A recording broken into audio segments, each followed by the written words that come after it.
ഈ ഒരു ആംഗ്ലെറ്റ് ചെയ്യാൻ വേണ്ടിയിട്ട് ഞാനിപ്പോൾ ഇൻവിസിബിൾ ചെയിന് രണ്ടായി മടക്കിയിട്ടുണ്ട്. അതിന് ശേഷം ഇതിൻ്റെ ഈ ഒരു അറ്റത്തായിട്ട് ഒരു ഗിയർ ലോക്കിട്ട് ലോക്ക് ചെയ്ത് കൊടുക്കാൻ പോകണം.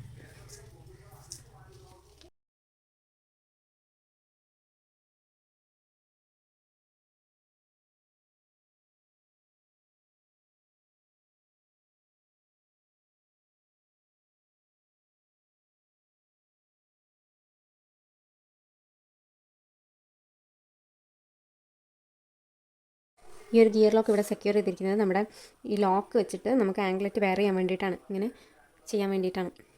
ചെയിനിലേക്ക് ഞാനിപ്പോൾ ഇവിടെ ഒരു ബ്ലാക്ക് ക്രിസ്റ്റലാണ് കോർത്ത് കൊടുക്കുന്നത്.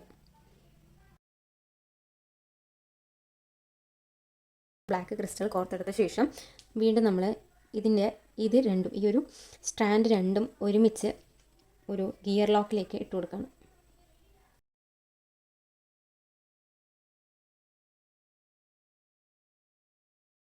അതിനുശേഷം ഒരു ഗോൾഡൻ ബീഡ്,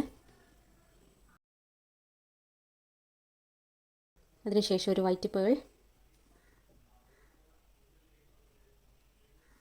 വീണ്ടും ഗോൾഡൻ ബീഡ്, അതിനുശേഷം ഗിയർ ലോക്ക്, അങ്ങനെ കോർത്തെടുക്കണം.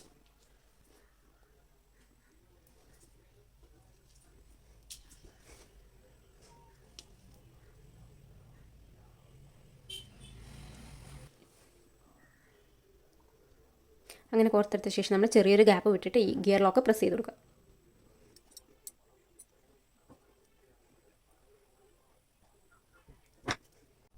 ഇതേ ഓർഡറിൽ നമുക്ക് എത്ര ബീഡ് വേണോ അത്രയും കോർത്തെടുക്കാം.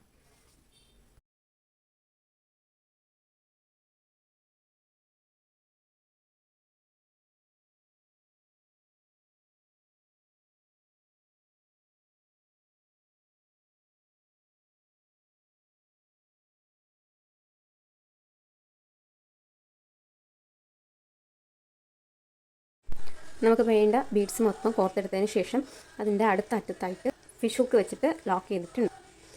ഇത് നമ്മൾ കുഞ്ഞു കുട്ടികൾക്കൊക്കെ ചെയ്യുകയാണെങ്കിൽ ഈ ബീഡ്സ് ഇങ്ങനെ ഗ്യാപ്പ് ഇടാതെ ചെയ്ത് കഴിഞ്ഞാൽ നല്ല ഭംഗിയായിരിക്കും. ഞാനിപ്പോൾ ഇവിടെ ഗ്യാപ്പ് ഇട്ടിട്ട് ഇതേപോലെയാണ് ചെയ്തിട്ടുള്ളത്. ഇത് നമ്മൾ ഗ്യാപ്പ് വെച്ചിട്ട് ഈ അറ്റത്തിട്ടിരിക്കുന്ന ഗിയർ ലോക്ക് പ്രസ് ചെയ്ത് കൊടുക്കാൻ പോകണം. അപ്പോൾ ആംഗ്ലെറ്റ് ഇത് രണ്ടും നമ്മളിവിടെ ചെയ്തെടുത്തിട്ടുണ്ട്.